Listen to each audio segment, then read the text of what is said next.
साक्षात् परब्रह्म तस्मै श्री गुरुवे नमः. सुरुवातीला आमचे आद्य गुरु यांनी आम्हाला या वाटाला लावलं असे महावैष्णव हरिभक्त परायण पुंडलिक दादा यांना वंदन करतो मी. दादांची जितकी स्तुती करावी किंवा त्याचं कार्य सांगावं थोडं कमीच आहे. अशा दादांना मी नमस्कार करतो. माझे आई वडील माझे मामा इथं मला ठरवलं त्या मामाने मी नमस्कार करतो आणि माझ्या शरीराला प्रार्थना करतो.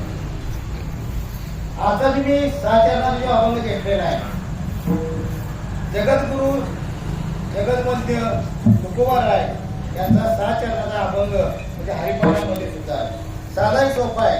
नामस कीर्तन साधन पै सोपे जळतील पापे जन्मांतरे न व्यक्ती सायास जावे म्हणतरा सुखे एका घरात हाराय खायची बसुनी तरायचे चित्त आवडी आनंद हवा रामकृष्ण हरी विठ्ठल केशवा मंत्र जपावा सर्वता. यावेळी असता काही साधन वाहते जाण विलोपाय म्हणजे अशा पद्धतीचं अतिशय सोपं आहे. पूर्वीच्या काळात जी काय आपण करत होतो भक्ती करत होतो पूर्वी तपस्या केली जात होती यज्ञकार्य केले जात होते एकेका अंगठ्यावर तपस्या केली जात होती. पण आता या कलियुगामध्ये अगदी साधू संतांनी तुकोबारायांनी अतिशय साधा सांगितलं आपलं की नामचं कीर्तन तुम्ही काय करा नाम घ्या. तर अशा पद्धतीने त्या नामातून तुम्ही तरुण जाल. तो आपण आज मी घेतलेला आहे. तर पहिल्या दिवशी जो काय आपण पहिलं पुस्तक जे होतं ते भार्गव महाराज कुंट्यामध्ये त्यांनी अतिशय या दिंडीचा आपण सुरुवात पंढरपूर दिंडी सुरू केलेली आहे आणि या दिंडीच्या वाट्याला आपण लागलेलो आहोत. तिथं येणं सुद्धा इतकं सोपं नाही. भाग्य असावं लागतं. भाग्य असल्याशिवाय इकडे येणार नाही. बरेचशी गावात आहे तिकडे तिकडे आहे वेळ चाललेला आहे. पण ह्यामध्ये तुम्ही आलात हे तुमचं भाग्य तुमचं पूर्वजन्मीचं पुण्य आहे आणि त्यामुळे तुम्ही आलेला आहे. भार्गव महाराजांनी ते दिंडीचं महत्व सांगितलं. त्यानंतर आपले भगवप नवनाथ महाराज याने अगदी अनुभवातून म्हणजे भक्ती कशी करावी अतिशय चांगल्या पद्धतीने आपलं उद्बोधन केलेलं आहे. आणि काल तर काय आपल्या जे आळंदीचे महाराज आहेत खरंच त्यांचं पाय जर लागले तरी सुद्धा पुण्य होतं. आम्ही प्रत्येक गोष्ट दिंडीची जागा ठरवायचं आहे महाराजांनी घेऊन जातो. काही जरी करायचं असेल तर महाराजांनी घेऊन जायचं. महाराजांनी घेऊन गेले की पुढचा माणूस करतो. म्हणजे अशा पद्धतीने आणि कुठल्याही गोष्टी नाही म्हणत नाही. आळंदीत निधी येतात आणि इथं येऊन पूर्णपणे आम्हाला सहकार्य करतात. या महाराजांनी तरी काल त्यांना जो सूर सापडला माऊलींचं जे जीवन चरित्र होतं अतिशय उलगडा करून दाखवला. हे साधं सोपं नाही. ते आळंदीत राहिलेले आहेत आणि त्यामुळं माऊलींचं जे जीवन चरित्र होतं हे अतिशय चांगल्या पद्धतीने केलेलं आहे यांचे. आणि आज आजची सेवा आहे तर दादाने आम्हाला सांगितलेलं आहे जे दिंडीमध्ये बाहेरचे महाराज बोलवायचे नाही. जे दिंडीमध्ये त्यांना सेवा करायची त्यांना तयार करायचं बाहेरच्या तयार करायचं नाही. अशा पद्धतीने एक आम्हाला वाट घालून दिलेली आहे आणि त्या पद्धतीने चालू आहे. तर आजची सेवा माझ्या वाटेला आलेली आहे. नामसंकीर्तन साधन पै सोपे जळतील पापे जन्मांतरी. बघा आपल्या किती मागच्या जन्मांतरची पाप असतील ती जाळायची असतील खत्म काय नाहीसे करायचे असतील नाम घ्या तुम्ही. मग ते नाम रामकृष्ण म्हणा कीर्तनातून प्रवचनातून भजनातून तुम्ही नामस्मरण कीर्तन करू शकता. नामस्मरण कीर्तन साधन ते सोपे आहे फार अवघड नाही. हे तुम्ही काय करा तपस्या करा 1414 वर्ष तपस्या केली तसं काय आहे का नाही. तोंडाने नाम घ्यायचं आहे. तोंडाने काय करायचं नाम घ्यायचं आहे. हाताने टाळी वाजवायचं आहे आणि पायाने काय करायचं पंढरपूर वाढ करायचं. टाळी वाजवायची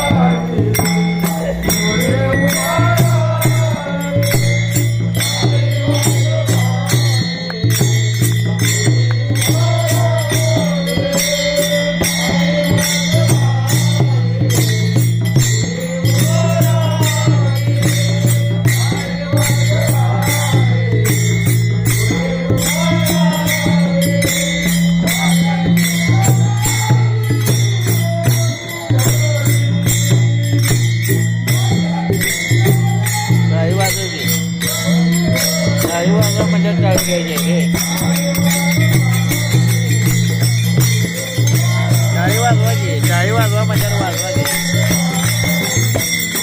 टाळी वाजवा की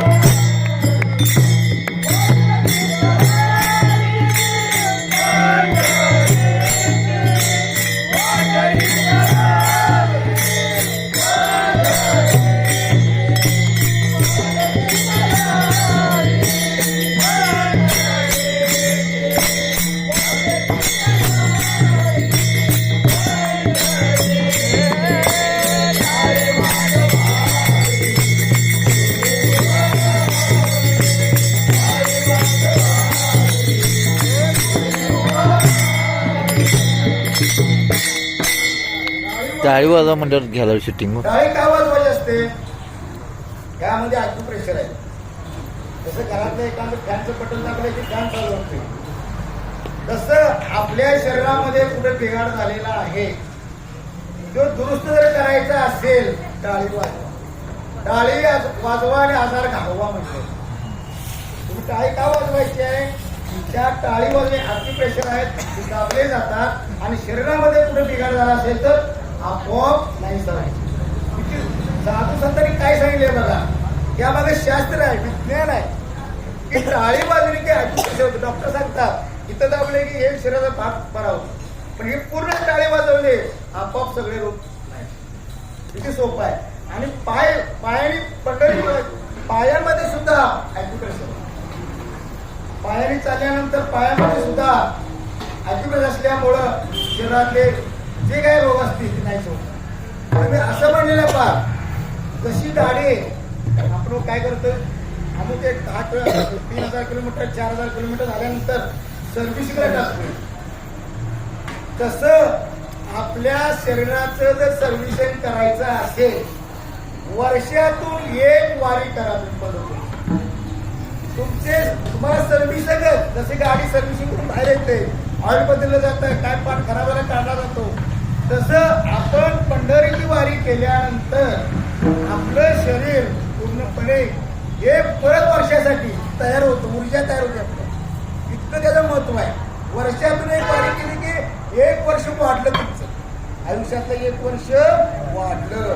कुठल्या डॉक्टरकडे जायची गरज नाही, डॉक्टरला पैसे घालायची गरज नाही. अहो शरीर भगवंताने दिलेलं आहे आणि या शरीराला जर राखायचं असेल तर याला कष्ट दिलं पाहिजे.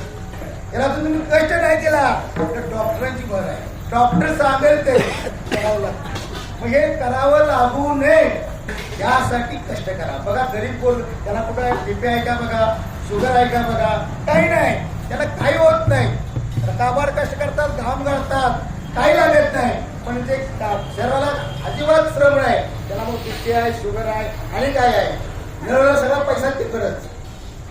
शांत झोप सुद्धा लागत नाही, ती गोळी घ्यावी लागते, गोळी घेतल्याच झोप लागते.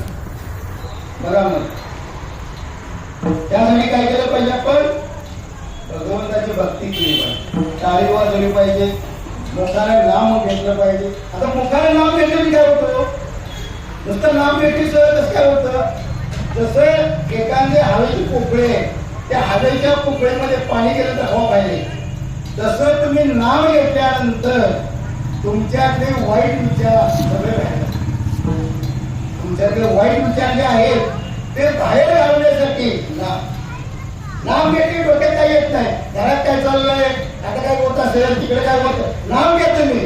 एक पाऊल म्हणजे एक येत नाही, प्रत्येक पाऊलाला नाम घ्या. पंढरपूरची वारी काही होणार नाही, आता काही रुपये काय वाटणार नाही, थोड्यामध्ये मी काय होणार नाही, पण नाम पाहिजे. मुखात नाम पाहिजे.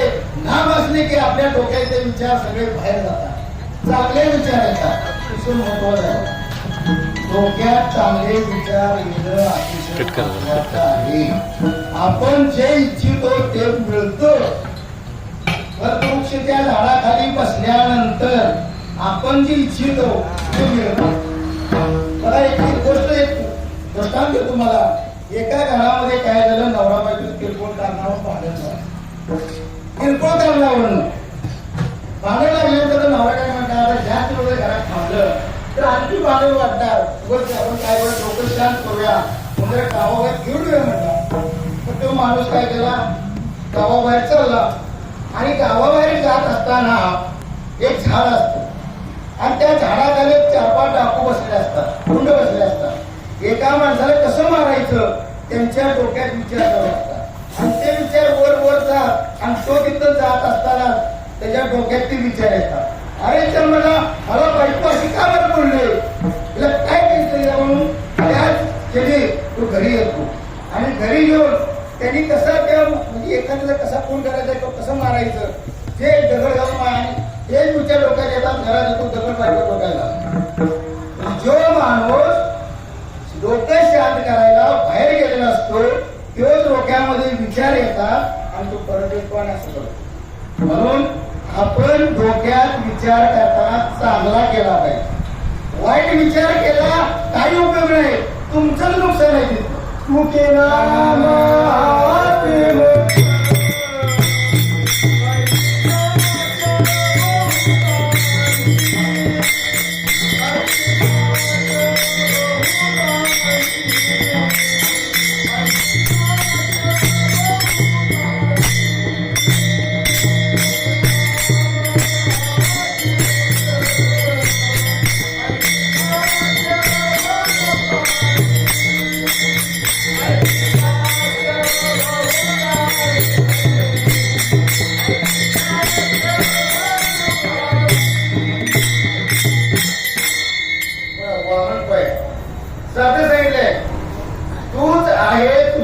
जीवनाचा शिल्पकार. तुला जर जीवन चांगलं घडवायचं असेल तुझ्या काय सगळं तू जसं वागशील तसं मिळणार आहे. तू काय म्हणलं असं पुढचा काय म्हणणार आहे. तू जशी भाषा वापरशील तू पुढचा वापरणार आहे. ह्या हाताने तुम्ही कष्ट केला तर चांगलं मिळणार आहे, ह्या हाताने वाईट केला तर तुम्हाला वाईट मिळणार आहे. सगळं आपल्या हातात आहे. हो चांगलं आपल्या हातात आहे आणि चांगलं विचार करण्यासाठी भगवंताचं नामस्मरण अतिशय महत्वाचं. डोक्यामध्ये विचार चांगले दुसऱ्यांचं चांगलं. दुसऱ्याने गाडी आणली की लगेच आता गाडी आणली काय चांगलं झालं की लगेच दुसऱ्याचं चांगलं झालं की जर हा माणूस आतून जळत असेल उपयोग नाही. दुसऱ्याचा आनंद वाटवता आला, दुसऱ्यांचं दुःख जाणता आलं तरच तो माणूस घडणार आहे. आपल्या जीवनात दुःख करायचा तो त्याला कारण आपण शरीराला योग्य व्यायाम द्यायचं नाही, योग्य आहार घ्यायचा नाही, योग्य वर्तन करायचं नाही. मग हे सगळं बरोबर नाही. आपल्या हातातच आहे सगळं कोण नाही. आपणच आपल्या शरीरावर टाकून जातो, आपल्या जीवनात नाश करून घेतो. आपण चांगलं वागली आपल्याशी इतर चांगले वागणार, आपण तर चांगलं वागलं पाहिजे. दुसऱ्यांच्या मागे काय करायचं त्याची चवाळी करायची, तो असा म्हणला म्हणायचं, तो तसा म्हणला म्हणायचं, उगाच काहीतरी करायचं, भांडणं लावायचं. कसं म्हणलं असं काय केलं बरं त्याने काहीतरी नसते, त्याला गंमत बघायची असते, त्याला काहीतरी गंमत बघायची असते. बघा एका गावात काय असतं, एक ऋषीमुनी साधू महाराज कसं होते बघा. साधू महाराज त्या गावात आलेले असतात. मग त्याला एका घरात जेवायला जायचं असतं. मग ते काय करतात, एका आजीच्या घराकडे जेवायला जातात. जेवाय गेल्यानंतर आजी त्याला भाकरी बिकरी सगळं करून घालते, पोटभर जेवतात. जेवल्यानंतर साधू म्हणून काय म्हणतात, असे मला जेवल्यानंतर ताक द्यायची मला काय सवय आहे, मला ताक आणशील घालतो. अरे त्या म्हणजे मला ताक नाही तर करायचं काय, तर महाराजांनी मागणी तर नाही कसं मागायचं. लगेच आजी काय करते, शेजारच्या घरात जाते. आम्हाला आमच्या घरात साधू महाराज दिले ताक मागितले पण ताकच मागितलं नाही, तुझ्यात आहे का, हाय म्हणले, तिथे चंबू घेऊन जा म्हणले. मग त्या आजी घेऊन आले. साधू महाराज ताक प्यायले. थोडं 5-10 मिनिटं गेल्यानंतर साधू महाराज ताक पिल्यानंतर त्याला त्रास होणार. त्या ताकामध्ये विष होत. साधू महाराज गटप्राण झाले तिथं. अरे म्हणले या आजीबाईने ताक आणून दिल्यानंतर ताक पिल्यानंतर ते गटप्राण झाले. आजीबाई लगेच असं म्हणले ताक दिले, ताक पहिल्यांदा असं झालं म्हणजे काही नाही, म्हणजे मी काही केलेलं नाही.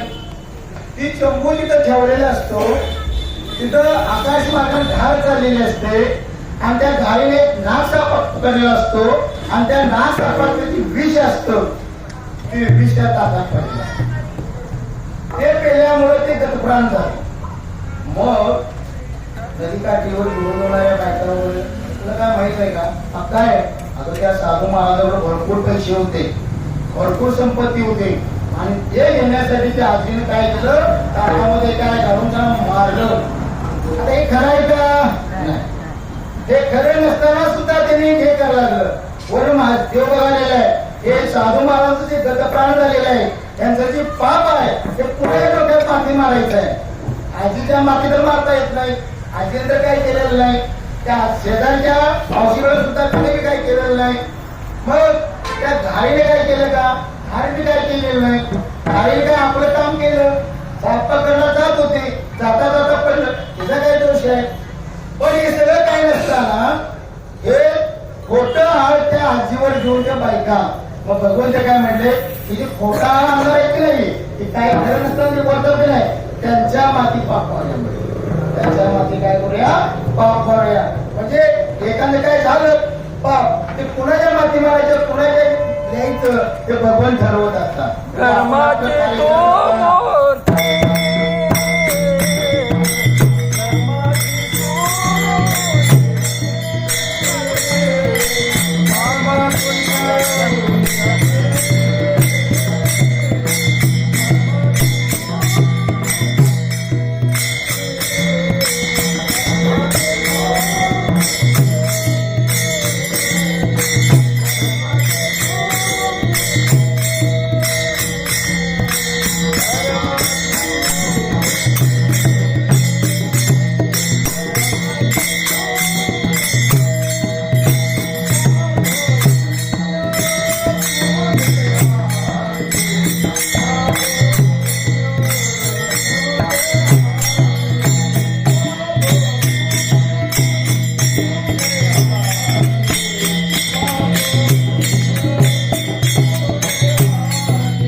नामसे करताना साधन काही सोपे धरतीला बापऱ्यांच्या हे तुकोबाराही सांगितलेलं आहे. फक्त त्यांनी सांगितलं घेऊन नाही, प्रत्यक्षात जाऊन भंडारा डोंगरामध्ये त्यांनी नामस्मरण कीर्तन केलेलं आहे. त्यांना भान राहिलेलं नाही, जेवायचं भान राहिलेलं नाही. त्यांची पत्नी जिजाई जेवण घेऊन यायची, त्यांनी नामस्मरण केलं कीर्तन केलं म्हणून तुकोबारांची गाथा तयार आणि ती गाथा त्या गातेवरच आज कितीतरी कीर्तन होतं. एक महाराज असं नाही की महाराज एखादं चरण घेतलं आणि कीर्तन केलं नाही. तुकोबारांनी जे अभंग गाथा लिहिलेली आहे त्यातले अभंग गाथा अशा तुकोबारांनी लिहिलेल्या आहेत. त्या गाथा लिहिलेल्या काही लोकांना आवडलेल्या नाही, त्यांनी त्या इंद्राणीमध्ये बोलवलेले. तरी सुद्धा त्या ठिकाणी अनुसंधान करून जर 13-14 दिवशी तुकाराम त्या इंग्रजांच्या काठी बसून आपोआप त्या ज्या गाथा होत्या ठरलेल्या आणि त्या गाथा त्या गाथेवरच अभंग होतात. गाथा अजून कुठला घ्यायला तुकोबरायांचं घ्या आणि उद्या घ्या माऊलीचं घ्या, संत चोखामेळा घ्या, संत एकनाथ घ्या, संत नामदेव घ्या. त्यांनी सगळं नामस्मरण कीर्तन साधन नामस्मरण घेतलेलं आहे, कीर्तन केलेले आहे, प्रवचन केलेले आहेत, म्हणून त्यांच्या हातून चांगलं घडलेलं आहे. बघा तुकोबाला अभंग लिहिला, ज्ञानेश्वराने ज्ञानेश्वर लिहिले, नामदेव गाथा लिहिली त्यांनी, एकनाथाने भागवत लिहिलं. इतकं सोपं नाही, एखाद 10 ओळी जर लिहायला वरती लिहिता येत नाही आपल्याला. ते 10 ओळी लिहा. बघा त्याच्या वाणीतून ज्या वेळेला हे नामस्मरण कीर्तन म्हटल्यानंतर आपोआप तोंडातून जिभेतून ती काव्य बाहेर पडत असतात. काय ज्या वेळेला आपण नामस्मरण करतो आपलं काय होते नामस्मरण हो, आपल्याला कशासाठी होत नाही. जर एक उदाहरण दृष्टांत देत आहे. आपल्या घरामध्ये कुकरचं उदाहरण देत आहे. कुकरमध्ये भात शिजाय घातल्यानंतर समजा आपण 1 मिनिट कुकर गॅस चालू केला, परत तासभर केलाच नाही, परत दुसऱ्या दिवशी परत गॅस चालू केला, परत बंद केला, असं तुम्ही वर्षभर करायला गेला तर ते भात शिजत का. आपलं काय होतंय, चला हिंदीमध्ये आले की तेवढं लांब घ्यायचं, प्रवचन ऐकताना तेवढं लांब घ्यायचं. आता महाराज सांगायला म्हणून घेतलं पाहिजे, कीर्तन ऐकत नाम घेतलं पाहिजे, कळतंय पण बोलतच नाही. सगळं वाटतंय नाम पण घेतलं पाहिजे, नाम घेतलं असं होतं तसं होतं, तेवढ्या पुरतं. परत घरात गेली, घरातल्या डोक्यात विचार सुरू होता, मग ती कळत, मग ज्या पडतो ना तिथं थंड पडतं, आणि थंड पडल्यावर जसं भात शिजत नाही तसं आपल्याला मोक्ष प्राप्त होणार. आपलं का मोक्ष प्राप्त होत नाही, आपलं सलगता नाही ना त्यामध्ये, थंड पडतो आपल्याला. तसं तुकोबाला घ्या, ज्ञानेश्वर घ्या, एकनाथ घ्या, त्यांच्यात थंड पडणार नाही.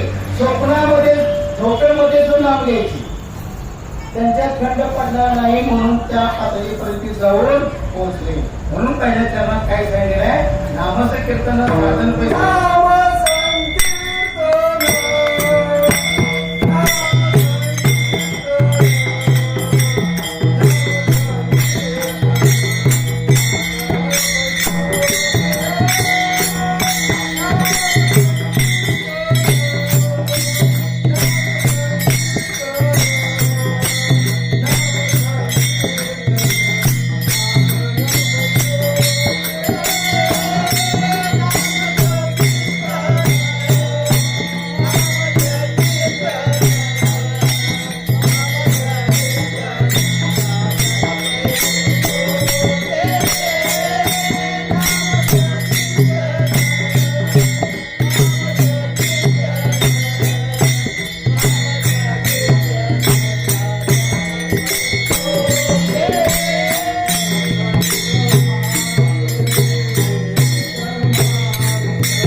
दुसऱ्या चरणामध्ये म्हणतात, न लक्ती सायास जावे म्हणंतरा सुखे तो घरा नारायण.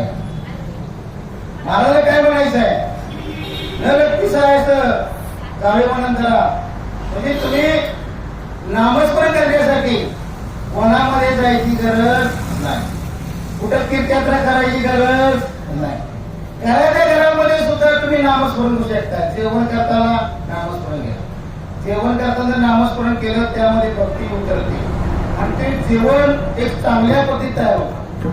जसं आपण जेवण बनवताना जसा आपला भाव असतो, घराच्या मुलांनी खावं, नवऱ्याने खावं, घराच्या सगळ्यांनी खावं, असा भाव त्यामध्ये असतो. असा भाव हॉटेलच्या जेवणामध्ये नसतो. त्यात पैसे मिळवण्याचा उद्देश असतो. घराच्या जेवणामध्ये नाही, त्या सात्विकता असते आणि त्यामध्ये जर सात्विकता उतरायची असेल तर आपल्याला जेवण करताना नाम घ्यायची हो. चिडाचिडी होणार नाही. घरात चिडाचिडी सुरू होते जेवण करताना. ते चिडाचिडी केल्यामुळं जेवणामध्ये ते उतरतं, मग घरात वाद सुरू होतात, घरात वार्ता होतात. हे डोक्यात विचार येतात. आपल्या प्रेमाला काय नामस्मरण करा तुम्ही. घरामध्ये सुद्धा असलं भूत म्हणजे काय वाईट विचार येणार नाही.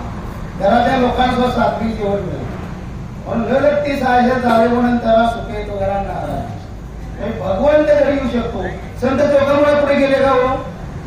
ते बागबगीच्या फळ भाजीपाला पिकवत नाम संत सावरंतामाळी काय सावरंतामाळी पुढे जातो ते का सांगा मला.